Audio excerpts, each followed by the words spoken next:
Estimado auditorio, en esta tercera presentación del tercer coloquio organizado por el cronista auxiliar de Acaxingo, Carlos Arriola, como parte de las fiestas patronales de Acaxingo que se celebran el día 27 de diciembre. Me corresponde a mí el honor de abordar el tema de San Juan Evangelista en Acaxingo. Soy René Ángel Huerta Ramales, cronista e historiador de Tepeac. Agradezco al cronista auxiliar de Acaxingo, Carlos Arriola, por invitarme a participar en este coloquio.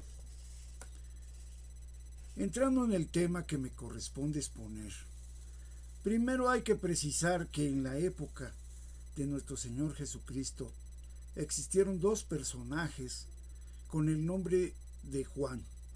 Uno, primo de Cristo, y quien en el río Jordán bautizaba a todo aquel que se acercaba para escucharlo y posteriormente bautizarlo dentro de la religión conocida como Juan el Bautista.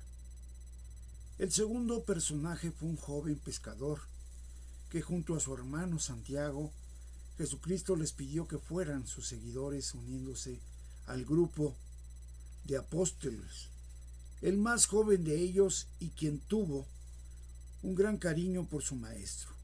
Incluso fue el único que lo acompañó hasta la crucifixión. Antes de morir, Jesucristo le encomendó a su madre, la Virgen María. San Juan era judío de Galilea, hijo de Zebedeo y hermano de Santiago, el mayor, con quien era pescador. Fue el elegido para acompañar a Pedro y a preparar la última cena, donde reclinó su cabeza sobre el pecho de Jesús. Estuvo al pie de la cruz con la Virgen María, a quien llevó físicamente a su casa como madre para honrarla, servirla y cuidarla en persona. Asimismo, cuando llegó la noticia del sepulcro vacío de Jesús, fue Juan quien corrió junto a San Pedro para constatarlo. Es ahí donde los dos vieron y creyeron. Más adelante, cuando Jesús se les apareció a orillas del lago de Galilea, Pedro preguntó sobre el futuro de Juan y el Señor contestó: sí quiero que se quede hasta que yo venga. ¿Y qué te importa tú? Sígueme. Por estas respuestas se corrió el rumor de que San Juan no iba a morir, algo que el mismo apóstol desmintió al indicar que el Señor nunca dijo no morirá. Escribió el Apocalipsis, el Evangelio de San Juan, donde se refiere a sí mismo como el discípulo a quien Jesús amaba, y 3 epístolas. Según San Clemente de Alejandría, en una ciudad San Juan vio a un joven en la congregación y con el sentimiento de que mucho de bueno podría sacarse de él, lo llevó ante el obispo y que él mismo Juan había consagrado, y le dijo en presencia de Cristo y ante la congregación: recomiendo a este joven a tus cuidados. Él escribió, como ya dijimos, uno de los 4 evangelios de la religión católica. Por tal razón, se le dio el nombre de San Juan Evangelista. ¿Qué era de Acaxingo antes de la llegada de los españoles? Era un señorío que estaba integrado a la región tributaria de Tepeyacac. Esta región tributaria, integrada por 22 señoríos de la región mixteca popoloca poblana, tributarios al gran señorío mexica. Acaxingo, su nombre significa lugar de pequeños carrizales.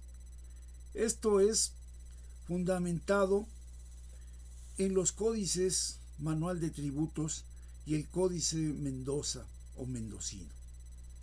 Ahí se establece cómo Acaxingo junto con los demás 21 señoríos entregaban diversos productos a los mexica como tributo. Pero ¿quién fue su fundador?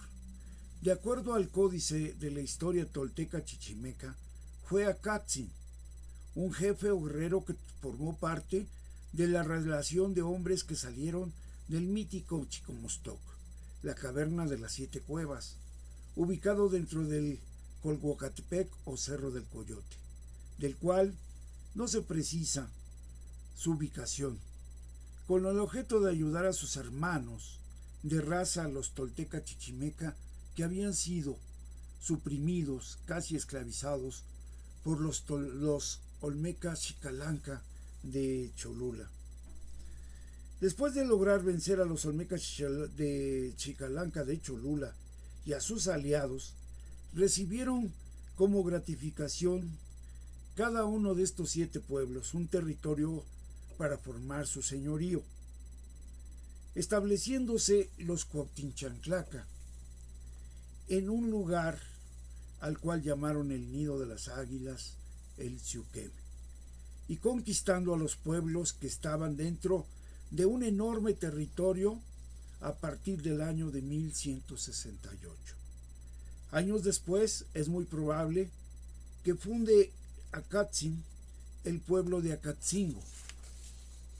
Esta ciudad y sus aldeas tenía al presente, al referirse Muñoz Camargo sobre el asentamiento de Acatzingo.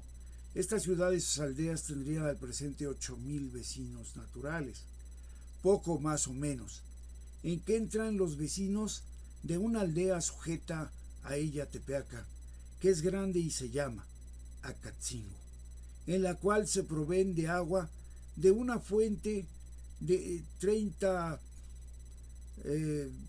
nudos de grueso que traen encañada a la dicha aldea, y en la plaza de ella tienen una fuente que basta para todo el aprovechamiento de los vecinos naturales que allí viven, la cual dicha aldea está 2 leguas de esta ciudad, y el nombre Acatzingo quiere decir cañuela, que es el nombre de su fundador, que quiere decir, o se llamaba así, lugar del señor Caña. El maestro investigador Hidalberto Martínez nos señala que Acatzingo era una de las 3 cabeceras de la región tributaria de Tepeaca a la llegada de los españoles. Acatzingo y los demás señoríos de la región tributaria acudieron a las órdenes del Tlatoani Moctezuma para enfrentar a los invasores. Incluso Hernán Cortés, después de la matanza de Cholula, señala en su segunda carta de relación que estaba un ejército de 5,000 hombres en las cercanías de la ciudad de Cholula, y este ejército estaba integrado por hombres de la región de Izúcar de Matamoros y Acatzingo. Después de la batalla de Zacatepec, Acatzingo fue escenario de una cruenta batalla, y junto con los demás señoríos fue sometido por los invasores europeos y sus aliados Tlaxcalteca, Huejotzinga y Choluteca, además de los tepanecas. En la época de los inicios de la colonia, Acatzingo estuvo integrada a la región de Tepeac y era parte de la visita de los franciscanos del convento de Huejotzingo. A la llegada de Juan de Rivas en el año de 1530, forma parte de una doctrina del convento de Tepeaca. Juan de Rivas funda el convento de Tepeaca el día 4 de octubre de 1530, donde la gente de Acatzingo acudía a recibir el bautizo y la enseñanza de la doctrina y de los servicios religiosos. De acuerdo con el investigador norteamericano Dr. George Kubler, en su proyecto del estudio de la arquitectura mexicana del siglo XVI, establece que la construcción del convento de Acatzingo se dio principio en el año de 1558 a la advocación del evangelista y apóstol San Juan, y que se terminó de construir en el año de 1585. Edificio de bóveda de medio punto con nervaduras de un solo tiro. En el convento de Acaxingo las nervaduras se hicieron de ladrillos muy delgados. Probablemente estas nervaduras hayan tenido funciones de soporte de acuerdo con los preceptos de la época. También podemos considerar como pasadizos las curiosas comunicaciones ocultas que iban de la iglesia al pasillo del claustro. Existen ejemplos de ellos en el muro sur de la nave de Acaxingo. Según la tradición, estos servían como confesionarios. El confesor entraba en el convento y el penitente se aproximaba desde la nave. Si la tradición está en lo correcto, este tipo de confesionario es de estilo anterior al Concilio de Trento. Las capillas de la Virgen, de los Dolores y de la Soledad son posteriores y se engalanan con varios retablos barrocos y pinturas de uno de los pintores más famosos de aquella época, Miguel Jerónimo Zendejas. Mientras que su claustro tiene aspecto de fortaleza y custodia, una pila de antigua, bendita labrada en cantera. Por otra parte, los arcos ojivales de la entrada oeste del atrio son raros en México y pueden compararse con el arco del presbiterio de Jilotepec o de las fachadas de los claustros de Actopan y de Izmiquilpan, ambos trabajos en la década de 1560 a 1570. Lo más destacado, el portal Hidalgo de Acaxingo fue construido en el siglo XVIII.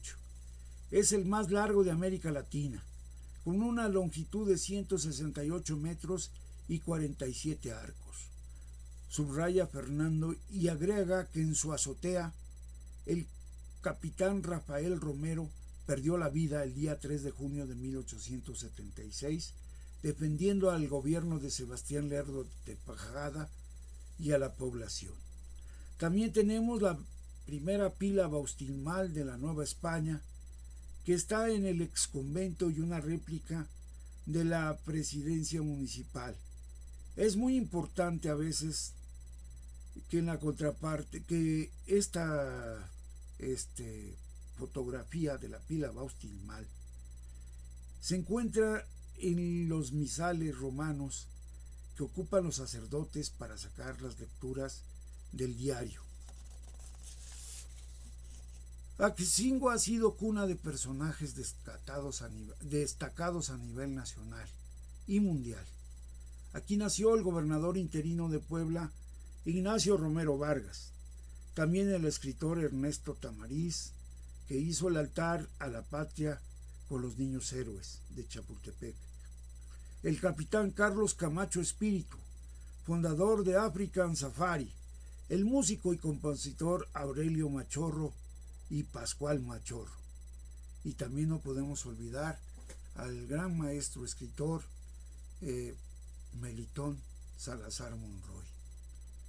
Acaxingo tiene mucha importancia, pero básicamente podríamos decir que todo el tributo que ellos entregaban a la zona tributaria del mesón de tributo de Tepeaca, una parte se regresó a través de dinero para comprar los materiales, apoyar a las personas que edificaron el convento franciscano.